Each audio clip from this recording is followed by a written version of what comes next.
거하게 해 주옵소서. 감사드리며 예수님 이름으로 기도합니다. 아멘. 할렐루야. 우리 옆과 인사합시다. 하나님이 우리와 함께 하십니다. 시작. 하나님 우리와 함께 하십니다. 눈을 마주치면서 시큰둥하지 말고 시크하지 말고 웃으면서 이렇게 인사합니다.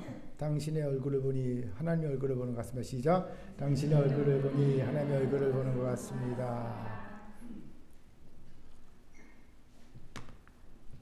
다자를 주목해 주시기 바랍니다.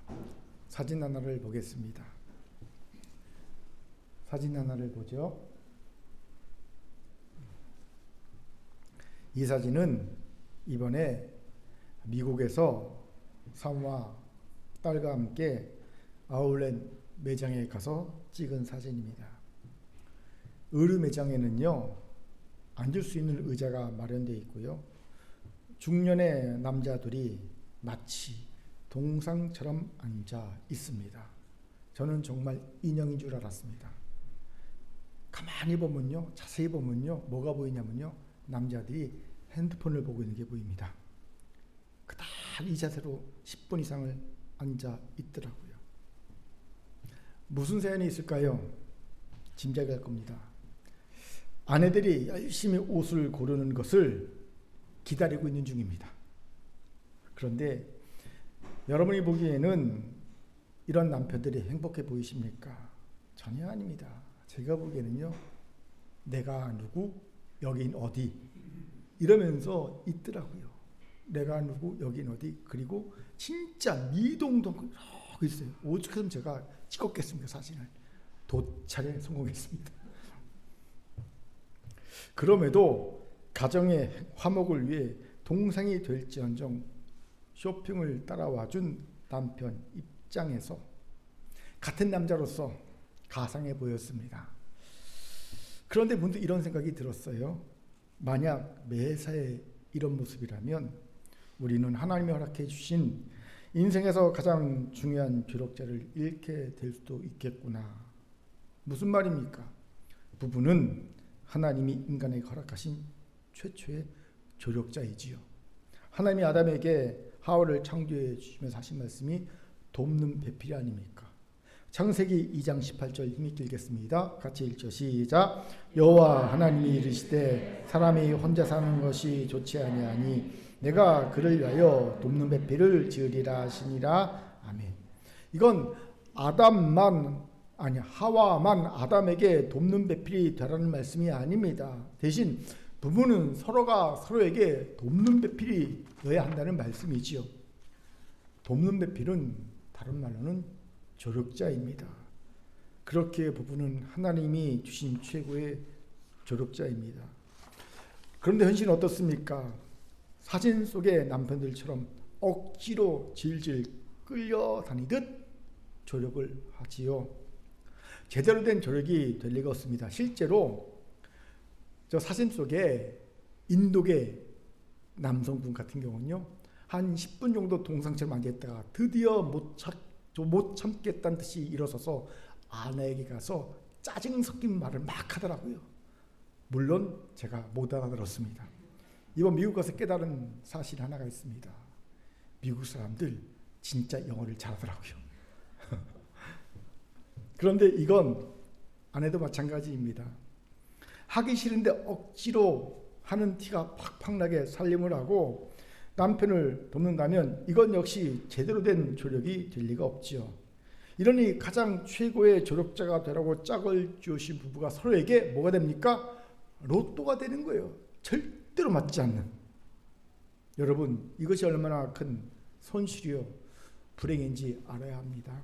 이건 단지 삶에 애로가 생기는 수준이 아닌 신앙적으로도 큰 위협이 아닐 수 없기 때문이죠. 왜입니까? 둘도 없는 조력자가 되어야 겨우 싸워 이길 수 있는 대적 사탄이 우리에게 있기 때문입니다. 그런데 서로 마음이 맞지 않아 조력자가 되지 못하고 심지어 나를 넘어지게 한 자가 된다면 어찌 대적 사탄과의 싸움에서 이길 수 있겠습니까? 이건 백전백배 불보듯 뻔한 일입니다. 첫사람 아담과 하와를 보십시오. 남편 아담은 아내에게 무관심했지요. 그 증거가 뭡니까? 아담이요 만물의 이름을 다 지어주면서 정작 자신의 아내 하와 이름은 지어주지 않았습니다. 하와 이름은요 범죄한 후에야 비로소 지어줍니다.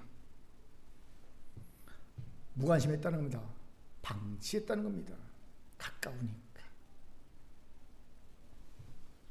이런 남편의 무관심 속에 아내 하와는요 에덴 동산을 마음대로 돌아다닙니다. 멋대로 돌아다니다가 선악과를 먹고 하나님처럼 되라는 뱀의 유혹에 넘어가고 맙니다. 그리고 그 안에 유혹에 넘어가 남편 아담도 선악과를 먹습니다.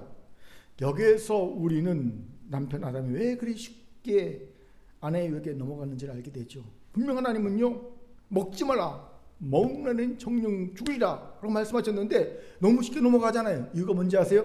이번에 깨달았습니다. 뭘까요?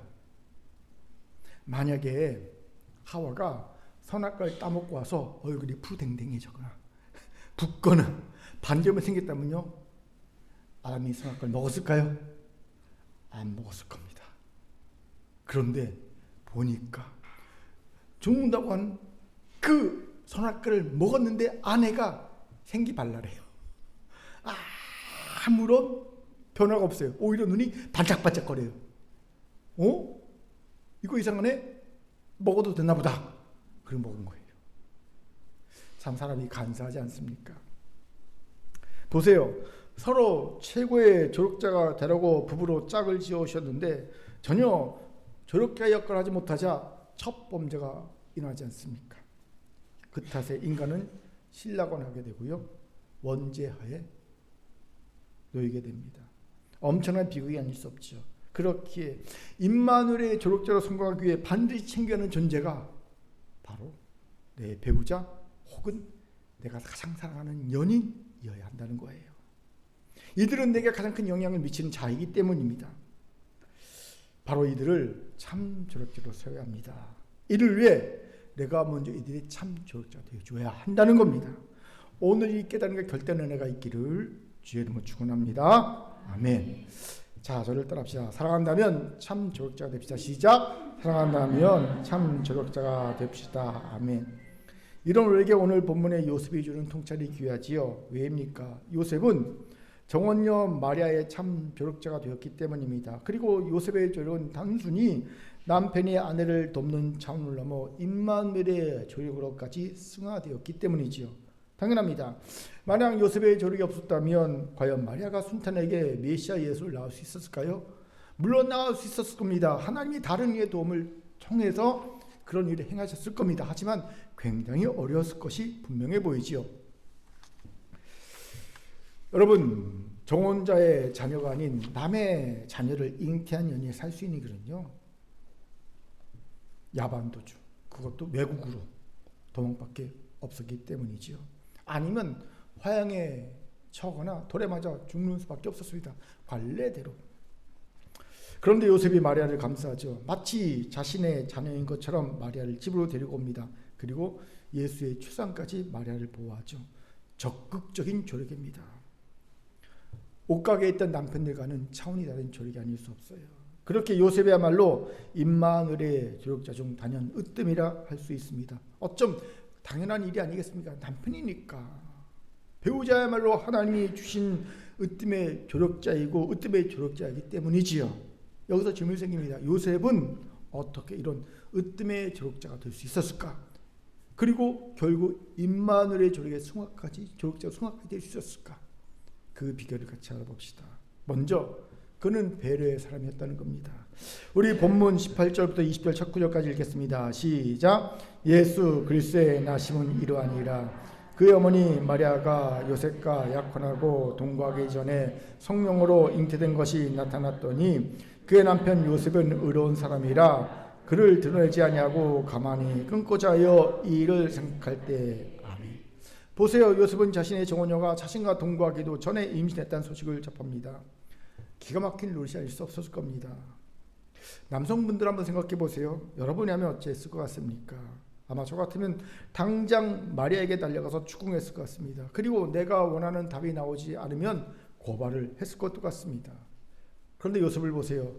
분명 요셉도 남자인지라 큰 충격을 받았을 것이 분명해 보이죠. 그렇게 그는 사실관계를 확인하기보다는 드러내지 않고 가만히 끊고자 했음을 봅니다. 아마도 이미 일은 벌어졌는데, 그렇죠? 추잡하게 사실관계를 확인해봐야 뭔 소용이 있는가? 이미 엎질러진 물인데 그런 마음이 크지 않았을까 개인적으로 추정해 봅니다. 그런데 그 다음 구절이 우리의 시선을 잡습니다. 드러내지 아니하고 가만히 끊고자 하여 이 일을 생각할 때, 여기에서 주목할 구절이 이 일을 생각할 때입니다. 보세요. 가만히 끊고자 하여 파혼 신청을 했을 때가 아니라는 겁니다. 가만히 끊고자 하여 이 일을 생각했다는 겁니다. 파혼을 신청했을 때와 같은 구절에 나올 것으로 예상되는데 도리어 이 일을 생각할 때는 구절이 나오고 있다는 거예요. 무슨 말입니까? 요셉의 신중함입니다. 요셉은 너무나도 황당한 사실에 파혼을 결심했습니다. 하지만 그는 바로 행동에 옮기지 않고 다시 한번 이 일을 생각했다는 겁니다. 왜요? 자신의 결정은 곧 정원녀 마리아에게도 결정적 영향을 줄 수밖에 없는 결정임을 알기 때문이지요. 즉 요셉의 신중함은요, 타고난 신중함이라기보다는 정원녀 마리아를 배려하기 위한 신중함이었다는 겁니다. 그리고 이런 배려야말로 참 조력자가 가져야 할 귀한 자질임을 보게 되지요. 그렇지요. 누군가 배려할 때, 조력자가 되려고 할 때 신중한 배려가 없이 어떻게 조력자가 될 수 있겠습니까? 성경에는 이런 신중한 배려로 가부에서 다윗의 아내가 된 여인이 나오죠. 바로 어리석은 자 나발의 아내였던 아비가일입니다. 그녀는 남편 나발이 은인 다윗을 모욕하고 그의 부하들을 내쫓았다는 사실을 뒤늦게 듣습니다. 사실 다윗은요, 광야의 도망자 시절이었을 때 광야에서 목축하는 나발의 목자들과 그의 목축들을요, 도적들로부터 그리고 광야의 들짐승부터 지켜줍니다. 은혜를 베푼 거죠. 그리고 드디어 추수 때가 되어서 나발의 곡식 작고가 그득해질 때에 항상 광야에 살다 보니, 도망쳐 살다 보니 먹을 식량이 부족했던 다윗은요, 도움을 청하러 부하를 보냅니다. 내가 너희에게 은혜를 베풀었으니 너희도 나에게 좀 은혜를 베풀어줘, 이런 의미였죠. 그런데 이 나발은요, 어떡합니까? 다윗이 보낸 부하들을 모욕합니다. 그리고 내쫓습니다. 그때 그 모욕의 내용이 뭡니까? 요즘에 주인을 배반하고 도망친 노예들이 많다는데 네 주인 다윗이 바로 그런 도망친 종 아니냐? 주인을 배반하고 이런 식으로 모욕하고요, 아무것도 안 주고 내쫓습니다. 적선하지 못할 망정 동양 그릇은 깨지 말아야 되는데 모욕하고 동양을 깨버린 거지요. 이 소식을 뒤늦게 들은 아비가일은요, 급히 음식을 나게 시고 다윗이 올 길을 마중 나가지요. 왜요? 모욕을 당한 다윗이 반드시 복사로 올 것이라는 것을 예상했기 때문입니다. 실제로 격벌한 다윗은요, 그 즉시 군대를 몰아 나발을 멸절시키려고, 나발의 모든 그 수하를 다 멸절시키려고요, 급히 몰아옵니다. 자신의 예상대로 길에서 다윗을 만난 아비가일은 다윗의 화를 풀죠. 이게 어떻게 중요합니다. 아주 지혜로운 말합니다. 아비가일의 말을 요약하면 이렇습니다. 왕이 직접 원수를 갚지 말고 하나님께 맡기면 하나님께서 원수를 갚아주실 뿐만 아니라 다윗 왕은 반드시 왕이 되실 건데, 그때 혹여나 왕이 됨을 싫어하는 이들에 의해 구설수가 생긴 것을 미연에 막을 수 있지 않겠습니까? 무슨 말입니까? 다윗이 왕에 오를 때 싫어하는 이들이 있을 거 아닙니까? 사울왕 족 사람들이. 그러면 그들에게 다윗을 헐뜯을 빌미가 될 수 있는 것이 뭡니까? 다윗이 민간인을 멸절시켰다, 약탈했다는 거예요. 이렇게 오해될 수 있죠. 은혜를 베푸지 무욕을 당해서 복수하는 건데 그것이 다른 이에게는요, 멸절시키고 약탈한 강도짓수로 오해될 수 있죠. 그런 빌미를 수 있는 것 있으니 왕이시여 참으소서라고 아비가일이 얘기합니다. 지혜로운 말이지요. 다윗은 아비가일의 지혜로 말에 설득됩니다. 그리고 왔던 길로 돌아가지요. 그리고 어리석은 나발은요, 하나님이 치셔서 급사하고 맙니다. 며칠 뒤. 그 후 다윗은 과부가 된 아비가일을 아내로 맞아들입니다. 왜 다윗이 이렇게까지 했을까요? 아비가일에게 이해와 배려를 받았기 때문입니다. 무슨 말입니까? 사실 이전에 다윗은요, 엔게디 광야에 숨어 있을 때 사울왕을 자기를 잡아 죽이라는 사람을 한번 살려준 적이 있어요. 이때 어떤 믿음입니까? 복수는 하나님께 맡겨야 된다. 내가 하지 않고. 이 믿음을 살려줬습니다. 그런데 그 후 사울왕이 변했습니까? 아니요. 안 변했습니다. 도리어 더 집요하게 다윗을 죽이려 했습니다. 그리고 다윗과 부하들은 점점 사지로 몰렸습니다. 궁지에 몰리게 됩니다. 이때 부하들 사이에서 나올 법한 말이 있지 않겠습니까? 뭘까요? 그때 사울왕을 죽였어요. 하나님이 우리에게 살 기회를 주셨었어. 그런데 괜히 복수는 하나님께 맡게 한다고 어줍지 않게 믿음 있게 행동했다가 이제 다 죽게 생겼네. 이런 말이 나올 법하지 않습니까? 분명 사람들 중에 이런 말 하는 사람들이 있었을 겁니다. 그리고 다윗은요, 위축됐을 겁니다. 혼란스러웠을 겁니다. 우리도 그렇잖아요. 한번 믿음의 결단을 했어요. 헌신했습니다. 그런데 헌신과 믿음의 결단 뒤에 뭔가 일이 잘 풀려야 되는데 더 내가 힘들어져요. 나만 힘들어지니까 내 가족이 힘들어져요. 내 자녀도 힘들어져요. 점점 궁지에 몰립니다. 사지에 몰립니다. 그러면요, 그때 고민이 생깁니다. 그때 내가 그런 헌신한 것은 잘못이었나? 내가 괜히 내 믿음의 분량에 넘치는 결단했나? 오지랖을 넓혔나? 내가 실수했나? 이런 혼란스러움이 생기지 않습니까? 다윗이 그랬을 거라는 겁니다. 괜히 내가 그때 그렇게 해서 다 죽게 생겼다. 그런데 그런 혼란스러운 다윗을 지지해주고 그 결정을 하나님이 기뻐해 주시면 나중에 왕이 될 때 하나님이 다윗이 어떤 구설 수 없는 왕이 되도록 준비시켜 준 것이라고 말해주는 여인이 있었다는 거죠. 누구요? 아비가일입니다. 이 얼마나 위로가 되었겠습니까? 저는 다윗이요, 그 뒤에 하길라산에서 한 번 더 사울왕을 살려주잖아요. 근데 그때 두 번째 사울왕을 살려줄 수 있는 그 결정적 이유가 바로 이 아비가일의 지혜로운 조언 때문이라고 믿습니다. 만약 이 아비가일의 이해가 배가 없었다면 다윗은요, 두 번째 기회에서는 사울왕을 죽였을 거예요. 그런데 혼란스러운 다윗의 마음을 다잡게 해주고 위로와 배려를 통해 다잡게 해준 아비가일의 조언 때문에 다윗은요, 두 번째 기회에 해도 하나님께 복수를 맡기며 사울왕을 살려주는 결단을 합니다.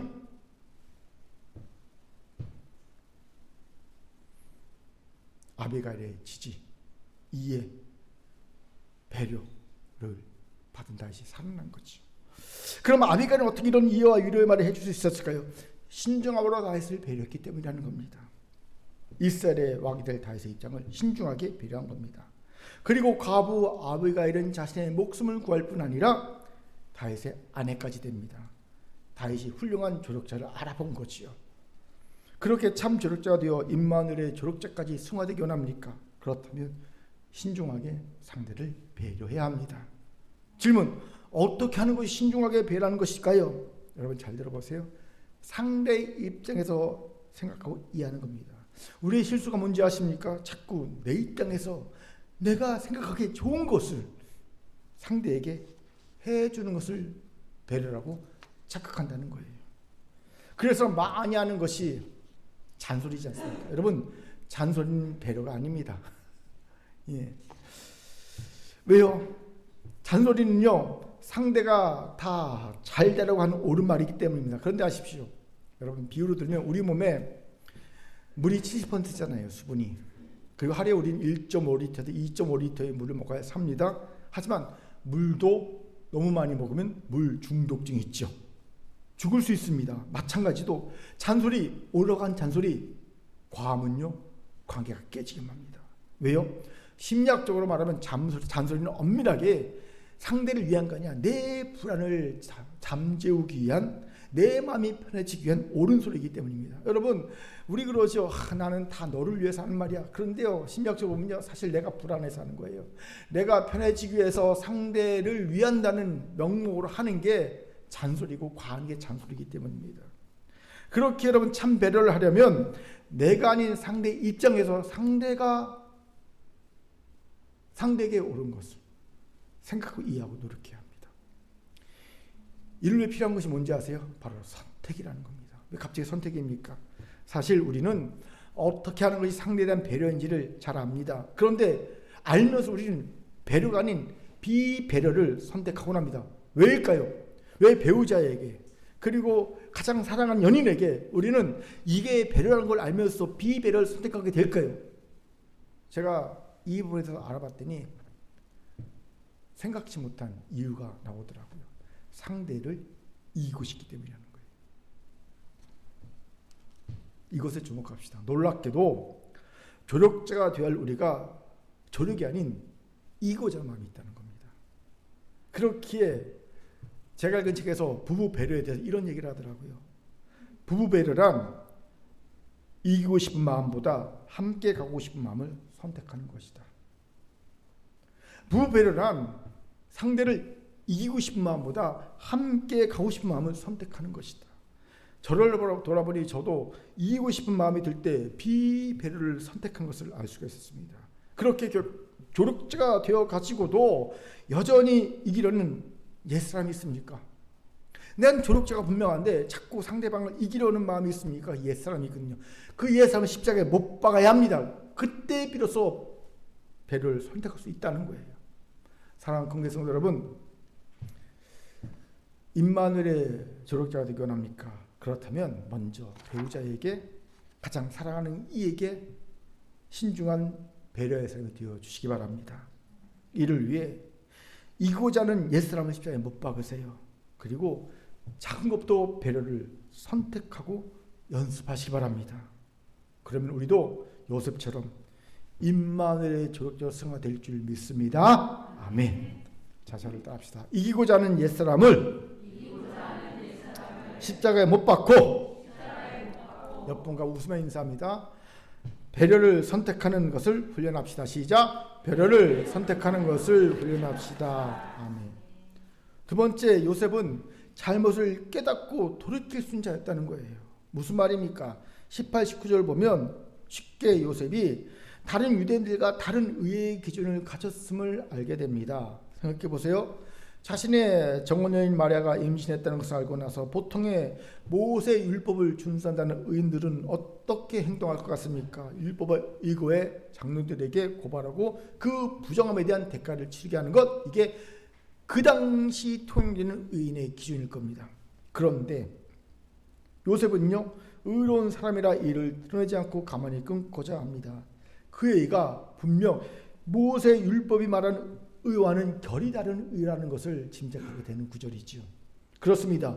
분명 요셉의 의는 구약의 의와는 색깔이 다른 의였음을 봅니다. 왜냐하면 그의 의는 자비와 긍휼이라는 신약적 개념이 가미되어 있는 의였기 때문이죠. 신약의 의에는요, 간과하는 의가 있지 않습니까? 죄를 모른 척 해주고 의인으로 인정해주는 간과하는 의가 있지 않습니까?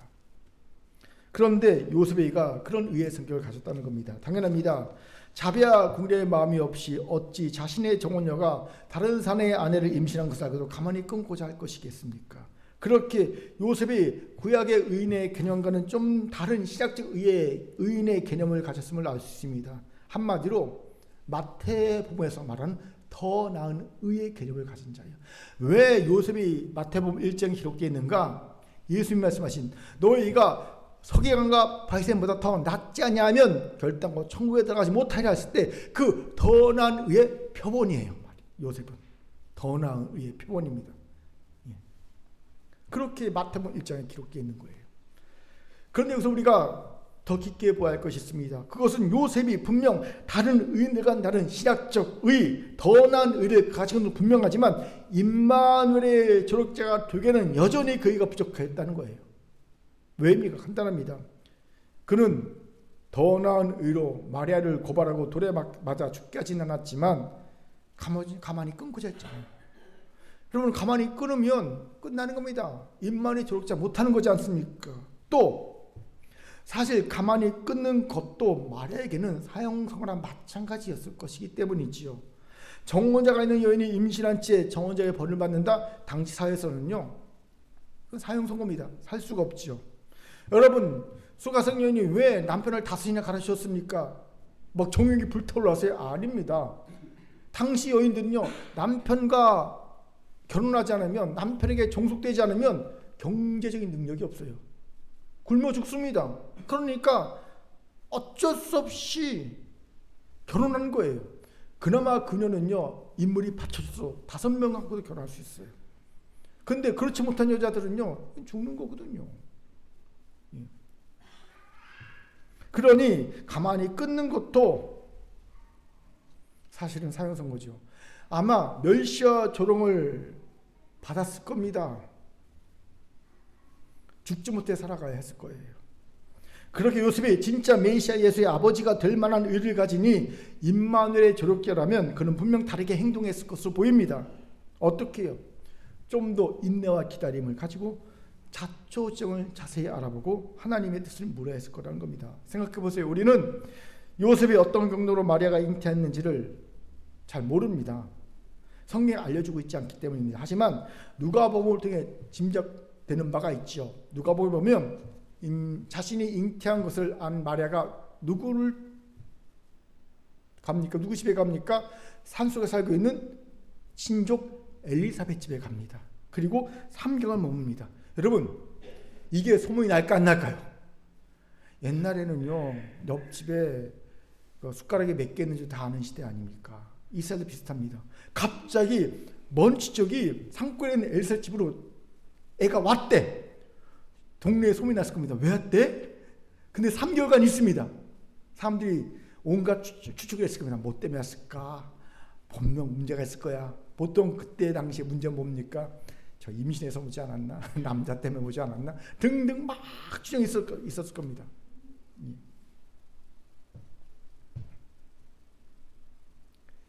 아마 마리아가 석 달 동안 엘리사벳의 집에 가 있는 동안 마리아와 요셉이 그렇고 사이여서 마리아가 석 달 동안 임신한 채 엘리사벳 집으로 도망쳐 온 것이다 라는 소문이 온 동네에 쫙 돌았을 가능성이 굉장히 농후합니다. 그리고 그 소문이 거쳐 발 없는 말이 천리 가듯이 거쳐 누구의 귀에 들어옵니까? 요셉의 귀에 들어왔을 것으로 추정이 되는 거죠. 그런데 요셉은 알죠. 나는 아무 짓도 안 했는데 나는 아무 일도 없었는데. 여기서 잘 생각해 보십시오. 요셉의 진짜 인내와 기다림의 사람이면 여기서 어찌해야 될 것 같습니까? 먼저 자신 혼자 일방적으로 결정해서 가만히 끊어버리는 것이 아니라 마리아를 집으로 데리고 와서 직업 대면의 인내를 가지고 물어봐야 됐을 거 아닙니까? 도대체 무슨 생각이 있는 거냐? 그리고 사초정을 다 듣거나 결정해도 듣지 않을 거지요. 그만큼 이 일은 자신뿐만 아니라 마리아에게도 중요한 일이었기 때문입니다. 그렇게 가만히 끊는 것은 온전한 인내의 모습도 의로움 이의 모습도 아닙니다. 단지 죽는 시간을 연기해 준 것에 불과할 뿐이지요. 그런 결정이었다는 겁니다. 두 번째로 요셉은 이 일에 대한 하나님의 뜻도 구하지 않습니다. 응답을 받기까지 기다리지 않습니다. 그는 하나님의 뜻을 알기도 전에, 하나님의 응답이 있기도 전에 자신은 스스로 판단하고 결정해버립니다. 가만히 끊기로. 이것도 인정한 인내의 사람, 의로운 사람의 모습은 아니죠. 진짜 인내와 기다림의 사람은 하나님의 응답이 있기 전에는 어떤 감정적인 동요나 상황이 바뀜이 있어도 흔들리지 않고 결정 내림을 멈추고 하나님의 뜻을 기다릴 수 있어야 하기 때문이죠. 물론 감정적으로 이해는 갑니다. 이 더럽고 자존심 상하는 일에서 빨리 벗어나고 싶겠죠. 빨리 결단하고 그냥 너무너무 힘드니까 빨리 결단해버리고 끝내버릴 수 싶었을 겁니다. 그렇다고 사랑했던 마리아를 자신의 손으로 죽게 할 수 없으니 조용히 끊고 싶었을 겁니다. 하지만 인간적으로는 이해가 가도 결코 이 정도의 인내와 기다림으로 임마누엘의 조력자, 특히 아기에서 육신의 아버지라는 그 영광의 자리를 얻을 수는 없었을 겁니다. 무슨 말입니까? 요셉의 더 나은 의도, 결국 메시아 예수의 아버지가 되기 위해서는 그 의에는 부족한 의였다는 겁니다. 여기서 저는 오히려 더 요셉에게 정이 가더라고요. 은혜가 됐습니다. 왜요? 만약 요셉이 메시아 예수의 아버지가 될 만한 완벽한 의를 가진 이었다면 그냥 요셉이니까 하고 이 부분을 넘겨버렸을 것 같기 때문입니다. 나같이 평범한 사람은 감히 따라갈 수 없는 신앙결 가진 자, 그렇구나 넘어갔을 것 같습니다. 그런데 우리와 그리 차이가 나지 않은 조금 나은 의를 가진 요셉이 어찌되었건 결국 부족한 의를 가지고도 가고는 세대 메시아 예수의 육신의 아버지라는 영광스러운 자리에 오르게 되었으니 야, 나 같은 데도 잘하면 소망이 있겠다라는 생각이 들더라는 거지요.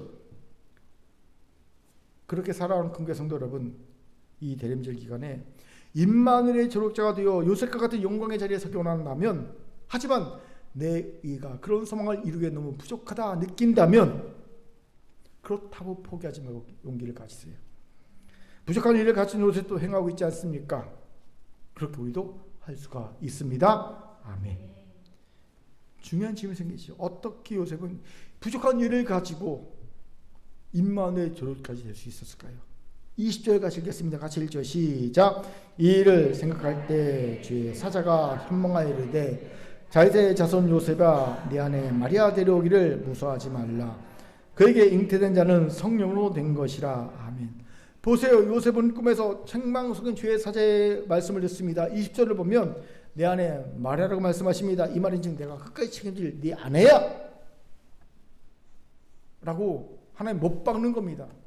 네가 회피하고 손절할 수 없는, 책임져야 되는 아내야라는 말입니다. 지금처럼 가만히 손절하고 책임 회피해서 안 된다는 말씀이죠. 또 데려오기를 무서워하지 말라고 말씀하십니다. 요셉이 무서워했다는 겁니다. 무엇을 무서워했을까요? 사람들의 이목, 수군거림, 남의 자식을 내 자식으로 속이며 키워야 하는 상황, 그리고 사랑하는 마리아를 미워하게 될 자신의 모습 등등, 아마 이런 여러 가지 생각들이 있었을 겁니다. 그런데 아십니까? 염려와 걱정, 두려움이 시작된 순간 믿음은 끝난다는 거예요. 이거 꼭 기억하십시오. 내 안에 염려와 걱정과 두려움이 생겼습니까? 그 순간 내 믿음은 끝난 겁니다. 같이 갈 수가 없거든요. 바로 이런 요셉의 상황을 아신 하나님은 사자를 현몽시켜 요셉을 책망하십니다. 그러자 요셉이 어찌합니까? 24절 같이 읽습니다. 시작. 요셉이 잠에서 깨어 일어나 주의 사자의 분부대로 행하여 그의 아내를 데려왔으나.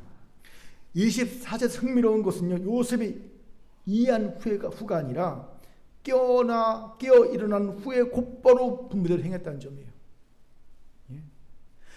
깨달아 이해한 후에가 아닙니다. 이해하고 행한 게 아니라 그냥 깨어 일어난 후에 곧바로 분부대로 행했다는 겁니다. 헬라어는 이 부분을 부정과거로 써서 결단적 행동을 강조하고 있어요. 부정과거에 결단적 행동을 강조하는 기능이 있거든요. 즉 요셉이 잘못을 깨닫고 돌이켰다는 겁니다. 이것에 주목합시다. 우리가 왜 부부간에 사랑하는 이와 으뜸의 조력자가 되는데 실패한지 아십니까? 부부는 으뜸의 조력자가 되어야 되고 사랑하는 연인은 으뜸의 조력자가 되어야 되는데 왜 실패한지 아십니까? 잘못한 줄 알면서도 돌이키지 않기 때문입니다. 구체적으로 잘못한 줄 알고 돌이키는 첫 단계이자 가장 중요한 단계, 내가 잘못해서 미안해 라는 말 할 줄 모른다는 거예요. 신기하게 이 말 못하는 사람 진짜 말해요. 내가 잘못했어요, 미안해요, 요 한마디 말을 못하는 사람이 너무 많습니다. 그리고 관계가 어그러지고 마는 것을 보지요. 예전에 히트한 가수 김수희 씨의 노래 중에 애모라는 게 있어요. 애모의 가사 중에 이런 가사가 있어요. 한마디 말이 모자라서 다갈 수 없는 사람아. 이게 한마디 말이 모자란 게 뭔지를 몰랐는데 제가 결혼생활 31년째 되니까 알겠더라고요. 이게 바로 잘못했어, 미안해, 이의 말이라는 거예요. 이것 때문에 관계가 깨어지느라는 거죠. 탤런트 차인표 신혜라 씨 부부가 한 방송에 나와서 자기의 경험을 얘기합니다. 미국에서 금술 좋은 노부부에게 들은 얘기라는 거예요. 그 부부가 평생을 오랫동안 금술좋게 산 비결을 이렇게 얘기했다는 겁니다. 사랑해라는 말보다는 미안해라는 말을 자주 했다는 거예요. 왜인지 아세요? 미안해라는 말은요, 존경심을 키워주는 말이라는 거거든요. 왜 미안해가 존경을 키우는 말이 되는지 아십니까? 미안해는요, 내가 내 자존심을 접고라도 당신과 함께 살길 결단했다는 의미의 말이기 때문입니다. 내가 당신에게 지더라도, 내 자존심을 내가 접더라도 나는 당신과 함께 살기를 결단했어 라는 말이 미안해거든요. 또요, 그만큼 나는 변화의 여지가 있고 변화의 마음에 있어 라는 표현하는 표현이거든요. 미안해가. 내가 잘못했어. 미안해. 또 나는 당신을 품을 수 있을 만큼의 마음이 여력이 있는 사람이야. 여유가 있는 사람이야 라는 것을 보여주는 거거든요. 그렇기에 미안해. 잘못했으면요. 존경심을 키워주는 말입니다.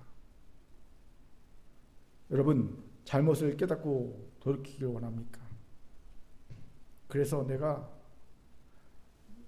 으뜸의 조력자가 되고 더 나아가 임마누엘의 조력자가 승화되기 원합니까? 그렇다면 첫 단계로 상대에게 미안하다는 말을 하시기 바랍니다.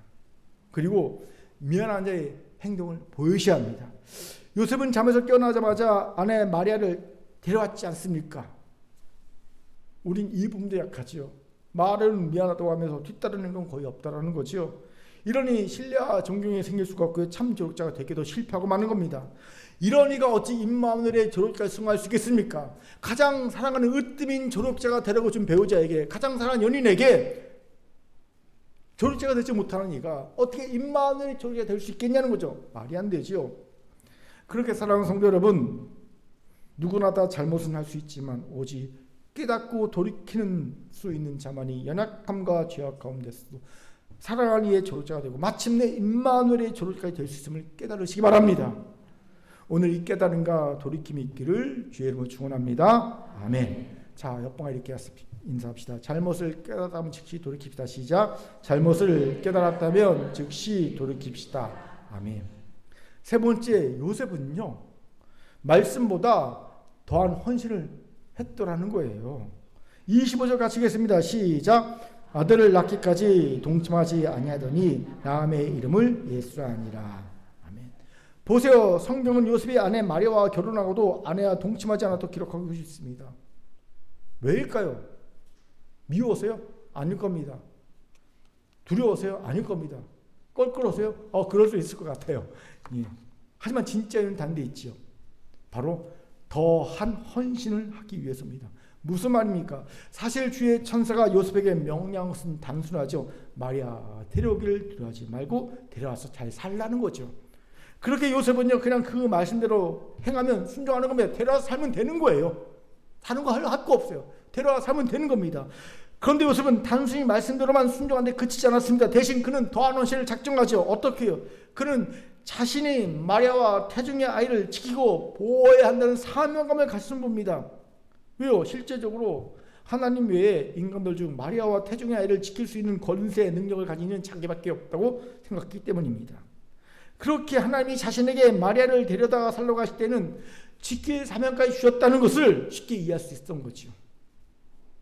바로 이런 마리아와 아기 예수를 지키고 보호하는 차원에서 요셉은 동침하지 않기로 결단하고 있는 겁니다. 굳이 그렇게 하지 않아도 되었음에도 그는 주신 명령과 사명에 철저히 충성하기 위해 더한 헌신을 결단한 거지요. 요셉의 임마누엘의 조력자 우뚝 선 이유입니다. 더한 헌신. 여기서 질문이 생기죠. 어떻게 말씀대로 헌신한 것도 너무 힘든 우리가 더한 헌신할 수 있을까요? 그렇잖아요. 우리는 말씀대로 헌신하기 너무 힘든데 거기다가 더하여서 헌신할 수 있을까요? 요셉에게 배웁시다. 요셉은 도대체 어떻게 이룰 수 있었을까요? 간단합니다. 감격과 감동입니다. 감격, 감동. 우리가 언제 더한 헌신을 결단한지 아십니까? 감격했을 때, 감동했을 때입니다. 우리 이런 경험 있지 않습니까? 이번 여름에 태국 치앙마이로 선교를 갔다 왔죠. 제가 정말 30년 동안 선교를 다니면서 가장 빡센 소위 선교 중 하나입니다. 굉장히 일정이 힘들었어요. 그럼에도 갔다 와서 피드백을 받아보니 또 내년에 또 갔다 또 가겠다는 이들이 굉장히 많습니다. 왠지 아세요? 감격과 감동을 받았기 때문입니다. 하나님이 함께 하시는 역사를 봤잖아요. 그러니 감격과 감동이 있으니 더한 헌신을 결단할 수 있게 되는 겁니다.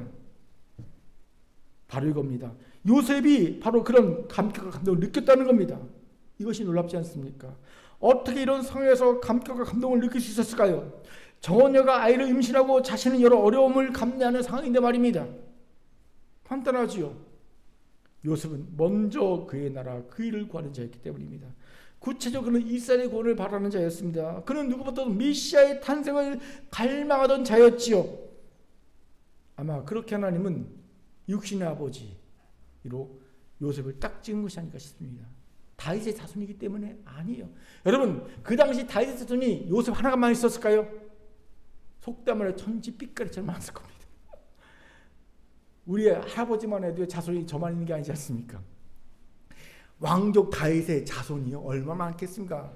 그 많은 다윗의 자손 중에 딱 요셉이 지킨 이유가 뭡니까? 그는 메시아 하나님 나라를 갈망한 자였다는 거죠. 먼저 그의 나라의 그를 갈망한 자였습니다. 그런 이가 되니까 하나님이 그를 딱 찍으신 겁니다. 요셉은 비록 자신에게는 손해요, 힘듦이요, 고통이지만 하나님 나라가 이루어지고 선민 이스라엘 구원의 은혜를 누릴 수 있는 메시아 탄생에 대해 큰 감격과 감동을 느꼈던 거지요. 그렇게 그는 더한 헌신을 결단합니다. 이것이 도저히 되지 않습니까? 여러분, 혹시 우리 중에 야, 나는 배우자에게, 남편에게, 아내에게 이만큼 했으면 됐다, 나만큼 좋은 남편, 좋은 아내 없다, 그래서 그렇게 혹시 생각한 분 있습니까? 그래도 더한 헌신을 하십시오. 참된 조력자라면. 언제까지? 상대가 감격하고 감동할 때까지. 예? 아멘. 남편이 착각이 뭔지 아십니까? 월급만 제때 갖다 주면 다 한 줄 알아. 예? 돈만 많이 벌어주면 남편 노릇 다 한 줄 알아요. 아니에요. 그건 기본 중에 기본, 아주 기본이고요. 더한 헌신 하시기 바랍니다. 또 혹시 우리 중에 나는 뭐 지체들에게, 세론에게 교회 할 만큼 했어, 못해 더 이상, 그런 분이 있습니까? 죄송합니다. 마찬가지로 그렇다 더한 헌신 하십시오. 언제까지? 그 말 안 듣는 지체가 감격하고 감동할 때까지, 교회가 감격하고 감동할 때까지. 아멘. 그런데 자기 의로 하지 마세요. 오직 먼저 그의 나라 그 일을 구하는 마음으로 하시기 바랍니다. 그러면 내게 은혜가 되어 내게 감동이 옵니다. 감격이 옵니다. 그래서 더한 헌신한 것이 너무 기쁘게 돼요. 즐겁게 돼요. 자기 의로 하면요, 더한 헌신하는 순간 그것이 내 족쇄가 되고 내 무거운 짐이 되고 원망 불평의 재료가 되잖아요. 하지만 먼저 그의 날 그 일을 구하는 마음을 하게 되면요, 더한 헌신한 것이 감격, 감동으로 내게 다가옵니다. 더한 헌신을 계속할 수 있게 되는 힘이 되는 거예요. 고든 맥도날드 목사님이 쓴 책, 베푸는 삶의 비결이라는 책이 있는데 그 책에 나오는 이야기가 너무 감동이 들어서 예전에 한번 소개한 적이 있어요. 한번 다시 소개합니다. 지도자가 헌금을 그만하라고 호소하는 말을 들어본 일이 있는가? 한 번 그런 일이 있었다. 이스라엘 백성은 이동식 성전인 성막을 짓는 일에 열심이었다. 유능한 자인 부살레가 올리압은 동료들과 함께 건축 사업에 착수했고 백성은 헌물로 후원했다. 그러나 이런 일은 상상하기 어렵지만 곧 문제가 생겼다. 지혜로운 장인들이 모세에게 고하여 가로되 백성이 너무 많이 가져오므로 여호와의 명하신 일에 쓰기에 남음이나이다. 열정이 너무 뜨거워 헌금이 넘치게 들어왔던 것이다. 그래서 일꾼들은 그만 드리게 해달라고 모세에게 부탁을 했다. 후원을 그만해달라고 편지를 받아본 일이 있는가? 모세는 더 이상 성막 사업에 헌금을 바칠 필요가 없다고 사람들을 설득했고 백성은 물러났다. 이들 이미 들어온 것만으로도 명하신 일에 쓰고도 남을 만큼 있었기 때문이었다. 놀라운 일이다. 이스라엘 공동체에 뭔가 부흥이 있었다고 추정할 수밖에 없다. 하나님의 임재를 풍성히 체험할 때 사람들은 그분을 기쁘시게 하려 하며 간절히 그분을 예배를 한다. 하나님은 백성이 이런 참회를 기뻐하셨다. 성경의 후한 드림에 대한 이야기가 많지만 그중 가장 위대하고도 놀라운 대목으로 이 기사를 빼놓을 수 없을 것이다. 우리도 이와 같은 이야기를 보고할 수 있다면 얼마나 놀라울까. 저는 이런 더한 헌신이 단지 성경의 이야기가 아니라 오늘 우리의 여러분의 가정 이야기가 되기를 원하고요. 그리고 우리 부서, 영양부, 유사부, 청소, 청년부, 장년부의 얘기가 되기를 원하고요. 우리 성가대 얘기가 되기를 원하고요. 우리 세리 얘기가 되기를 원하고요. 우리 큰교회 일이 되기를 정말로 바랍니다. 그럴 때 분명 우리 모두는 우리가 사랑하는 이들의 으뜸인 조력자 될 뿐 아니라 임만의 조력자로 승화되고 세워지는 놀라운 은혜를 얻게 될 줄 믿습니다. 아멘. 자, 저를 따릅시다. 먼저 그의 나라 그 일을 구하여. 자, 옆방에 인사합니다. 감격과 감동으로 더한 헌신합시다. 시작. 감격과 감동으로 더한 헌신합시다. 아멘. 이제 말씀을 마치죠. 어릴 때 저는 모든 제 손에 들어오기만 하면 얼마 못 가서 잃어버리거나 망가뜨렸어요. 소중한지 잘 모르고 많이 덤벙댔기 때문입니다. 이번에도 그런 경험이 있을 뻔했어요. 제가 이번에 미국 가면서 안 사실인데요. 아메리칸 항공은요, 등급이 있다는 거예요. 몇 등까지인지 아십니까? 9등까지 있다는 거예요. 티켓표에 따라서. 우리는 뭐 퍼스트 클래스, 뭐 비즈니스석, 그다음에 이코노미석 있잖아요. 근데 9등까지 있다는 겁니다. 갈 때 칼기 타고 가서 댈러스에서 휴스턴까지 국내선을 타고 가는데 보니까 등급이 있는 거예요. 1시간밖에 안 되지만 9등까지인데 제가 몇 등급을 타고 간지 아십니까? 갈 때 7등급입니다. 자존심 상해. 1등급 쫙 들어가고 7등급 들어가는데 사람들이 날 쳐다보고 되게 자존심 상하더라고. 그래서 안 되겠다. 내가 다음에는 무슨 일 있어 5등급 이내로 타야지 그랬는데 글쎄 올 때는요. 올 때 달라스에서 인천공항에 올 때 아메리칸 에어라인 탔는데 몇 등급으로 온지 아십니까? 8등급이 이런 7등급도 기분이 나빴는데 8등급이었어요. 맨 뒤에 닭장. 와, 그냥 중간에 닭장 좀 꽉 껴서 꼼짝을 못하는 거예요. 15시간 넘게. 너무 힘들어갖고 할 수 있는 게 없잖아요. 거기서 움직이지도 못하고 책을 읽었습니다. 돋보기 있고 책을 읽었어요. 책을 읽으니까요. 너무 궁둥이가 아픈데 아픈 게 사라지더라고요. 신기하더라고요. 읽고 싶어 읽은 게 아니라 그 책을 읽을 때만 궁둥이가 안 아프니까 읽었어요. 한참 읽다가 이제 내일째쯤 돼갖고 이제 좀 다 살았다 본데 뭐가 없어졌어요? 돋보기가 없어졌어요. 뭐 어디 갈 데가 없잖아요. 돋보기가 분명히 돋보기 밑에 떨어져 있을 거다 싶은데요. 닭장이니까 움직일 수가 없죠. 꼼짝도 못하고 있는 거야. 아이고 내릴 때쯤 돼갖고 사람들 다 일어설 때쯤 돼갖고 익스큐즈미도 아니고 쏘리 하면서 이래서 밑에를 막 찾았더니 저 밑에 있는 거야. 다행이다 싶어서 돋보기를 찾았어요. 아이고 이게 돋보기가 벌써 몇 번째 돋보기인데 이번에도 잃어버리면 또 또 수치다. 내 스스로 용서하지 못할 것 같다 싶었는데 겨우 찾았어요. 진짜 이건 3만 원밖에 안 된 돋보기지만 나를 용서하지 못할 것 같았어요. 이번에 잃어버리면. 저는 그만큼 뭘 잘 잃어버리고 잘 망가뜨려요. 안 읽으려고 그러는데. 그런데 제가 가만히 생각해 보니까 요즘 사람들이 딱 저 같더라고요. 문득 그런 생각이 들었어요. 하나님이 신 가장 소중한 것들을 그 소중함도 모르고 대부분 망가뜨리고 있는 것을 보게 됩니다. 그중 대표적인 것이 뭔지 아세요?